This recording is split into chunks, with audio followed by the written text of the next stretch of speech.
সুপ্রিয় দর্শক, স্বাগত জানাচ্ছি। মধ্যপ্রাচ্য নিয়ে আবারও সেই প্রশ্নটা বারবার উঠছে, এবার কি সত্যি যুদ্ধের দিকে যাচ্ছে? কারণ গেল কয়েকদিনে এমন কিছু ঘটনা ঘটেছে যেগুলো আলাদা আলাদা মনে হলেও একসাথে পড়লে একটা পরিষ্কার ছবি সামনে আসে। যুক্তরাষ্ট্র ও ইসরায়েল ইরানকে চাপে ফেলতে বিমানবাহী রণতরী পাঠিয়েছে, যা এখন ইরানের ঘাড়ে নিঃশ্বাস ফেলছে। একই সময় আরব আমিরাত স্পষ্ট করে জানিয়ে দিচ্ছে ইরানের বিরুদ্ধে কোনো হামলা যুক্তরাষ্ট্রকে তাদের আকাশ, ভূমি বা জলসীমা ব্যবহার করতে দেবে না। ঠিক এই উত্তেজনার মধ্যেই এবার ইরানের পক্ষে সরাসরি যুদ্ধের মাঠে নামার ঘোষণা দিল প্রতিরোধ যোদ্ধারা। যুক্তরাষ্ট্র কি পারবে ইরানের মিসাইলের আঘাত ঠেকাতে, নাকি ইরান মার্কিন রণতরীকে ধ্বংস করে দেবে?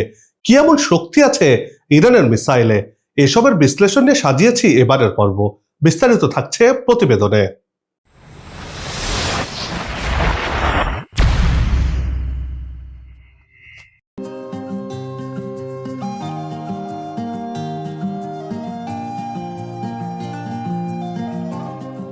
তেহরানে টানানো হয়েছে বিশাল এক বিলবোর্ড, যেখানে দেখা যাচ্ছে একটি রণতরীর ছবি, যেখানে পড়ে আছে রক্তাক্ত যুদ্ধবিমান, চারপাশে রক্তাক্ত পানি। মার্কিন পতাকার আদলে বানানো হয়েছে সেই বিলবোর্ড, যেখানে ফার্সি এবং ইংরেজিতে লেখা, বাতাসে যারা বিষের বীজ বনে তাদের কপালে প্রলয়ঙ্কারী ঘূর্ণিঝড় জোটে। এবার মার্কিন রণতরীকে ডুবিয়েই ছাড়বে ইরান। এজন্য প্রস্তুত হাজার হাজার নৌযান আর মিসাইল। এগুলো চারদিক দিয়ে ঘিরে ফেলবে মার্কিন যুক্তরাষ্ট্রের $multi-billion এয়ারক্রাফট ক্যারিয়ারকে।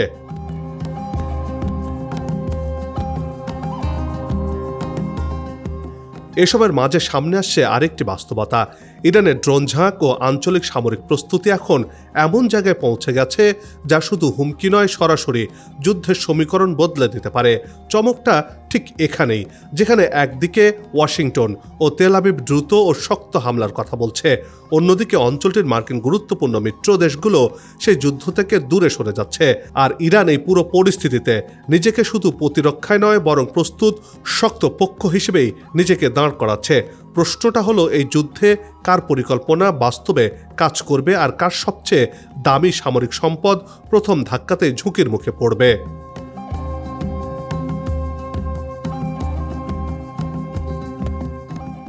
যুক্তরাষ্ট্র ও ইসরায়েলের এই সামরিক তৎপরতা শুধু কথার মধ্যেই সীমাবদ্ধ নেই।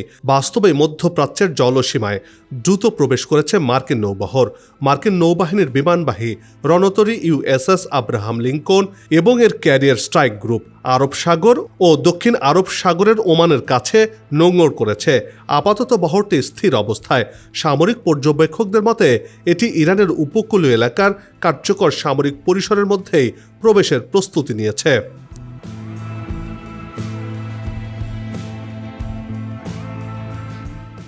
একই সঙ্গে আকাশে মোতায়েন করা হয়েছে রিফুয়েলার ট্যাঙ্কার, যাতে যুদ্ধ বিমানগুলো দীর্ঘ সময় ধরে অপারেশন চালাতে পারে। মধ্যপ্রাচ্য জুড়ে প্যাট্রিয়ট ও থার্ড প্রতিরক্ষা ব্যবস্থাও সক্রিয় করা হচ্ছে। সব মিলিয়ে এটি একটি পূর্ণাঙ্গ সামরিক প্রস্তুতির চিত্র দেখতে পাওয়া যাচ্ছে মার্কিন বাহিনীর তরফ থেকে। ইসরায়েলি সংবাদ মাধ্যমগুলো এক বিস্ফোরক তথ্য দিয়েছে। তারা বলছে, প্রয়োজনে ইরানের উপর অত্যন্ত দ্রুত এবং শক্তিশালী সামরিক হামলা চালানোর বিষয়ে সমঝোতায় পৌঁছেছে যুক্তরাষ্ট্র ও ইসরায়েল। কমান্ডারদের বরাত দিয়ে জানানো হয়েছে, যুক্তরাষ্ট্রের পরিকল্পনা মূলত দ্রুত, আকস্মিক এবং নিখুঁত অপারেশনের উপর ভিত্তি করেই সাজানো হয়েছে। মার্কিনীদের এই সামরিক প্রস্তুতির মধ্যেই পাল্টা হুঙ্কার দিয়েছে ইরানের প্রক্সি বাহিনীগুলো। খামেনির জন্য যুদ্ধের প্রস্তুতি সেরে ফেলেছে ইয়েমেনের হুতি ও ইরাকের প্রতিরোধ ফ্রন্ট হিজবুল্লাহ। ইরানের উপর মার্কিন চাপের পাল্টা জবাব হিসেবে ইয়েমেনের ইরানপন্থী হুতি বিদ্রোহীরা লোহিত সাগরে নতুন করে হামলার হুমকি দিয়েছে। গাজা যুদ্ধকে কেন্দ্র করে হুতিরা এর আগে 100টিরও বেশি জাহাজে হামলা চালিয়েছিল। সে সময় মার্কিন বাহিনীর যুদ্ধ জাহাজেও হামলা চালিয়েছিল এই বাহিনী। নিজেদের পিঠ বাঁচাতে তখন নাকে খত দিয়ে হুতিদের সাথে চুক্তিও করেছিল মার্কিন বাহিনী। দীর্ঘদিনের বিরতি থাকলেও আবারও লোহিত সাগরে মূর্তিমান আতঙ্ক হয়ে উঠেছে এই হুতি যোদ্ধারা। বর্তমান উত্তেজনার মধ্যে হুতিরা পুনরায় হামলার সংকেত দেয় লোহিত সাগরে আন্তর্জাতিক জাহাজ চলাচল রুটে নতুন করে আতঙ্ক ছড়িয়ে পড়েছে। এবার কি পারবে মার্কিন বাহিনী এই হুতিদের আটকাতে? সেই প্রশ্ন কিন্তু থেকেই যায়। ইরাকের শক্তিশালী সশস্ত্র গোষ্ঠী হিজবুল্লাহ ব্রিগেড ইরানের সমর্থনে সর্বাত্মক যুদ্ধের জন্য প্রস্তুত থাকতে বলেছে। এক বিবৃতিতে গোষ্ঠীটি জানিয়েছে, ইরানের ওপর যে কোনো ধরনের হামলা পুরো অঞ্চলের নিরাপত্তা মানচিত্রকে বদলে দেবে। ইরান এই ক্ষেত্রে একা নয়, যে কারণে ইরান দীর্ঘদিন ধরে তার প্রক্সি বাহিনী গড়ে তুলেছে। এবার ইরানের বিপদে তারা ঢাল হয়ে সামনে আসছে। আর যদি এই বাহিনীগুলো চারদিক থেকে হামলা শুরু করে, তাহলে কিন্তু মার্কিন বাহিনীর চাপের মধ্যে পড়ে যাবে। তখন পালানোর পথ খুঁজে পাবে না এই মার্কিন রণতরী। মার্কিন ঘাঁটিগুলো ইরানের প্রক্সি বাহিনীর ক্ষেপণাস্ত্র ও ড্রোনের আওতার বাইরে নয়। গেল 2025 সালের জুন মাসে ইসরায়েল ইরান সংঘাতের সময় তারা নিরপেক্ষ থাকলেও এবার তারা সরাসরি হস্তক্ষেপ করবে। ঠিক এমন যুদ্ধের উত্তেজনার মধ্যেই মধ্যপ্রাচ্যের একটি গুরুত্বপূর্ণ দেশ সংযুক্ত আরব আমিরাত সম্পূর্ণ ভিন্ন বার্তা দিয়েছে। ইরানের মিসাইল হামলার ভয়ে আরব আমিরাত আনুষ্ঠানিকভাবে জানিয়ে দিয়েছে, ইরানের বিরুদ্ধে সামরিক হামলার জন্য তারা নিজেদেরকে আকাশসীমা, ভূখণ্ড বা জলসীমা যুক্তরাষ্ট্রকে ব্যবহার করতে দেবে না। শুধু তাই নয়, কোনো ধরনের লজিস্টিক বা কৌশলগত সহায়তাও তারা দেবে না।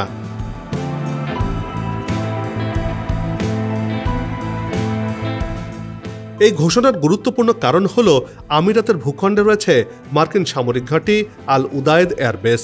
এই ঘাঁটিটি ব্যবহার না করতে দিলে যুক্তরাষ্ট্রের অপারেশনাল সুবিধা সরাসরি সীমিত হয়ে যাবে। বিশেষজ্ঞদের মতে এটি যুদ্ধের ঝুঁকি কমানোর একটি কৌশলগত পদক্ষেপ। আমিরাতের এই সিদ্ধান্ত যুক্তরাষ্ট্র ইসরায়েলের পরিকল্পনায় বড় বাধা তৈরি করেছে।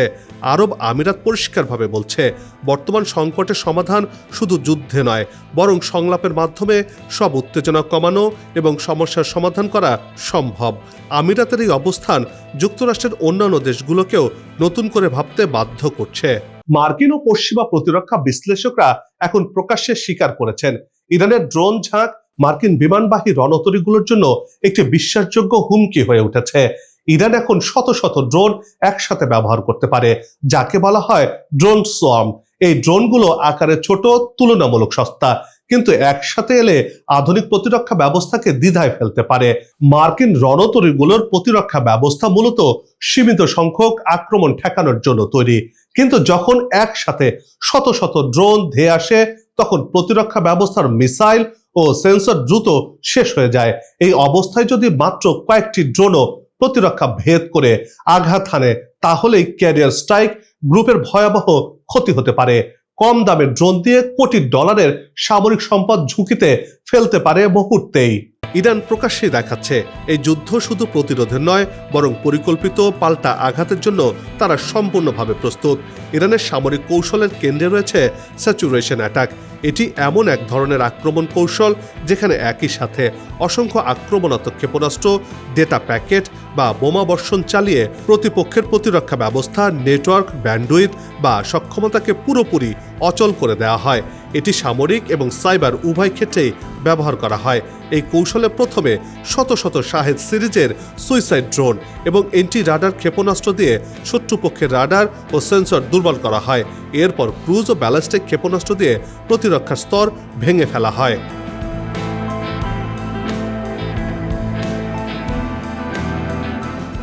আমেরিকার এয়ারক্রাফট ক্যারিয়ার ইরান থেকে এখন অবস্থান করছে মাত্র কয়েকশো কিলোমিটার দূরে। আমেরিকান হানাদারদের অবস্থান থেকে নিশ্চয়ই চোখ চকচক করছে ইরানের IRGCর রকেট ফোর্স কমান্ডারদের, কারণ তাদের হাতে রয়েছে এমন এক মিসাইল যা ইরান থেকে ছুঁড়লে মাত্র 3 থেকে 4 মিনিটে তা পৌঁছে যাবে আমেরিকান বিমানবাহী রণতরীর ঠিক মাথার উপরে। আর সেই মিসাইলটির নাম ফাত্তা। এটি ইরানের প্রথম হাইপারসনিক মিসাইল। ইসরায়েল জানে ফাত্তা কতটা ভয়ঙ্কর, কারণ গত জুনে নেতানিয়াহুর বাহিনী এই মিসাইলকে কোনোভাবেই আটকাতে পারেনি। এবার পালা আমেরিকার।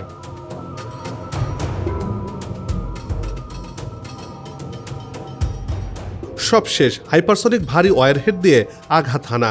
ফাতা 1 ও ফাতা 2 হাইপারসনিক ক্ষেপণাস্ত্র শব্দের চেয়ে 14 থেকে 15 গুণ বেশি দ্রুত গতিতে চলতে পারে।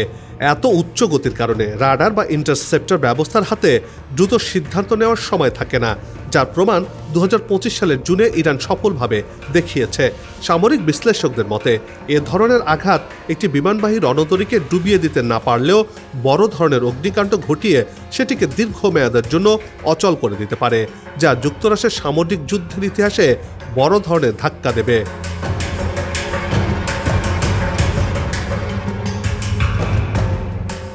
বিশ্বব্যাপী সামরিক প্রযুক্তির দৌড়ে হাইপারসনিক ক্ষেপণাস্ত্র এখন সবচেয়ে আলোচিত অস্ত্র। আমেরিকা, রাশিয়া, চীন সবাই যখন এই প্রযুক্তি নিয়ে প্রতিযোগিতায়, তখন ইরানও জানিয়ে দিয়েছে তারাও পিছিয়ে নেই। সম্প্রতি উন্মোচিত ইরানের নিজস্ব প্রযুক্তিতে তৈরি ফাতা হাইপারসনিক ক্ষেপণাস্ত্র ইরানের সামরিক সক্ষমতাকে নিয়ে গেছে এক নতুন উচ্চতায়।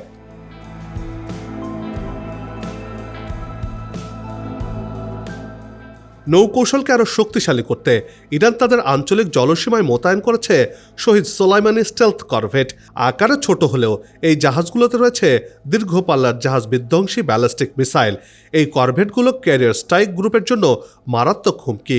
এই পুরো পরিস্থিতিতে প্রশ্ন আসছে, যুদ্ধ শুরু হলে কার কৌশল বাস্তবে আগে কাজ করবে, আর কে প্রথম ধাক্কাতেই নিজের সবচেয়ে দামি সামরিক সম্পদকে ঝুঁকির মুখে ফেলবে? সব মিলিয়ে পরিস্থিতি এখন আর আগের মতো নেই। এটার কেবল কূটনৈতিক চাপ বা শক্তি প্রদর্শনের গল্প নয়। মাঠে নামা নৌবহর, আকাশে সক্রিয় ড্রোন আর স্থলভাগের প্রতিরক্ষা ব্যবস্থা সব প্রস্তুত। আর তাই সংঘাতের সম্ভাবনা বাস্তবের খুব কাছাকাছি চলে এসেছে। একদিকে যুক্তরাষ্ট্র ও ইসরায়েল দ্রুত আঘাতের কথা বলছে, অন্যদিকে অঞ্চলটির গুরুত্বপূর্ণ দেশগুলো সে যুদ্ধ থেকে দূরে সরে যাচ্ছে। ইরান পুরো সমীকরণের মাঝখানে কেবল প্রতিরোধকারী নয়, বরং শক্ত পক্ষ হিসেবেই নিজেকে দাঁড় করিয়েছে। যার কারণে এখন সমরবিদদের আশঙ্কা, ইরানের এক ঝাঁক মিসাইল আর ড্রোন হামলার কাছে আত্মসমর্পণ করবে না তো মার্কিন নৌবহর? আস্ত থাকবে তো মিস্টার ট্রাম্পের যক্ষের ধন মার্কিন যুদ্ধ জাহাজ? এমন অবস্থায় প্রশ্নটা তাই শক্তির তুলনা নিয়ে নয়, প্রশ্নটা হলো শুধু যুদ্ধ শুরু হলে কার পরিকল্পনা প্রথম ধাক্কায় ভেঙে পড়বে, আর কে নিজের প্রস্তুতির উপর ভর করে পুরো খেলার গতি বদলে দেবে। কারণ একটি বিমানবাহী রণতরী শুধু একটি জাহাজ নয়, এটি একটি ভাসমান এয়ারবেস, একটি কমান্ড সেন্টার এবং একটি অঞ্চলের শক্তির প্রতীক। এই প্রতীক যদি ঝুঁকির মুখে পড়ে, তাহলে শুধু একটি যুদ্ধ নয়, পুরো মধ্যপ্রাচ্যের সমীকরণ নতুন করে লিখতে হবে।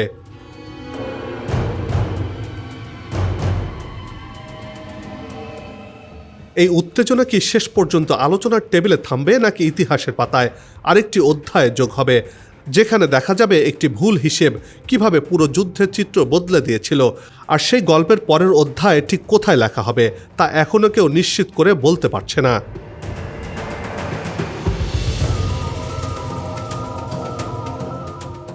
সবার সুস্বাস্থ্য আর মঙ্গল কামনা করে এই পর্ব থেকে বিদায় নিচ্ছি।